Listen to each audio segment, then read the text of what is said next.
जरा बताइए कि ईरान में इस वक्त जो है वो अमेरिका विरोधी प्रदर्शन हो रहे हैं। अमेरिका में क्या सेंटिमेंट्स हैं? जैसा कि आप बता रही थी कि आपको नहीं पता कि सेनेट में बात किए बगैर ही इस तरीके का हमला हो गया, क्यों हमला हुआ। तो इस हमले के बाद क्या ये माना जाए कि जो मिड टर्म पोल होने इस साल आखिर में अमेरिका में, वो ट्रंप ने जीत लिया है? देखिए, ये 80% Americans were not favouring this war.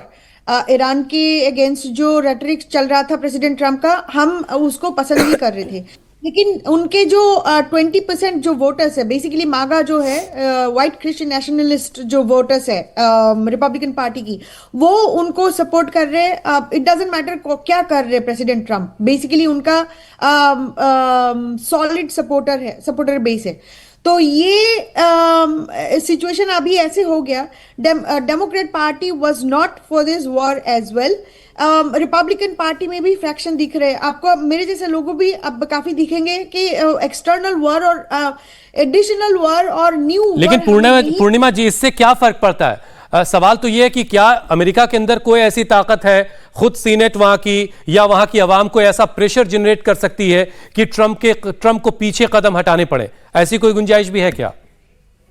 मुझे ऐसा नहीं लगता, क्योंकि ये अमेरिकन इकोनॉमी वॉर इकोनॉमी है। वॉर से अपना पेट भरती है, यहाँ पे कॉरपोरेशन होती है। लिटरली अमेरिकन वॉर इंडस्ट्री बना हुआ है। यहाँ पे आप हथियार नहीं बेचेंगे तो कहाँ से खिलाएंगे? और जो कॉरपोरेट ओलिगार्क्स लिटरली है, वो दे आर पार्ट ऑफ बिल्कुल आप ठीक कह रही हैं कि वो वॉर इकोनॉमी है। जंगें होती रहेंगी, उनके बारूद बिकता रहेगा, उनकी मिसाइलें बिकती रहेंगी, उनके एयरक्राफ्ट बिकते रहेंगे, उनका मुनाफा होता रहेगा।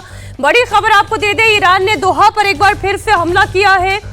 दोहा पर ईरान ने मिसाइलें दागी हैं। इस वक्त की बड़ी खबर आपको दे दें, ईरान ने दोहा पर एक बार फिर से हमला किया है और ये हमले लगातार बढ़ते हुए दिखाई दे रहे हैं।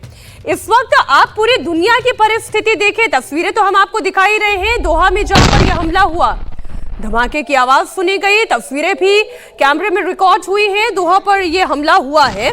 इस वक्त ईरान जंग में है, यूएस जंग में है, इजराइल जंग में है, यमन पर जंग छेड़ दी गई है। Bahrain, Pakistan, Afghanistan, Qatar, UAE, Kuwait, ये महाविनाश की तस्वीरें हैं, ये ताज़ा तस्वीरें। लेकिन जो हम आपको दोहा के दिखा रहे थे, अमित इस पर और इंफॉर्मेशन दें, क्या नुकसान हुआ है दोहा में? देखिए, लगातार जैसा हम आपको बता रहे हैं मीनाक्षी, कि इस वक्त जो टारगेट किए जा रहे हैं, जैसा आपने देखा कि पैटर्न वही है ड्रोन्स और मिसाइल के जरिए। आज जो दोहा में हमले हुए हैं उसमें फिर से ड्रोन का इस्तेमाल किया गया है और एयरपोर्ट के आसपास ही इलाकों को टारगेट किया जा रहा है, ताकि जो दोहा का एयरपोर्ट है उसको भी बंद किया जा सके। जिस तरह से हमने आबू धाबी का देखा, चाहे वो दुबई का देखा है, और दोहा में इससे पहले जो हमले हुए थे उसमें मिसाइल्स का इस्तेमाल किया गया था, क्योंकि दोहा की जो दूरी है, जो कतर की दूरी है, वो ज़्यादा है अगर देखा जाए बंदर अब्बास के आसपास के इलाकों से। तो इस इलाके से अगर फायर किया जाएगा तो उसमें मिसाइल का इस्तेमाल किया गया था। अब लॉन्ग रेंज यहाँ पर इस्तेमाल किया गया है ड्रोन्स का, जिसकी अगर हम मारक क्षमता कह सकते हैं करीब 1700 से 1800 किलोमीटर की है। तो अभी तक जो कतर में अगर बात की जाए कैजुअलिटी की, तो अभी तक 16 लोगों की वहां पर इंजर्ड होने की खबर आ रही है, जिसमें से कुछ लोगों की काफी क्रिटिकल कंडीशन बनाया जा रहा है। अटैक का एक नया वीडियो आ गया है, ये भी हम दर्शकों के सामने रख दी। यरूशलेम पर अटैक का ये नया वीडियो है। आप जानते हैं कल भी अटैक की खबर आई थी यरूशलेम पर, जो कि एक धार्मिक शहर है। और अगर इसमें आप देखें तो जो यहूदी हैं, जो मुसलमान हैं और जो क्रिश्चियन हैं, उन तीनों की आस्थाएं हैं जो इस एक शहर से जुड़ी हुई हैं। यरूशलेम पर अटैक की ये ताज़ा तस्वीर हम आपके सामने रख रहे हैं।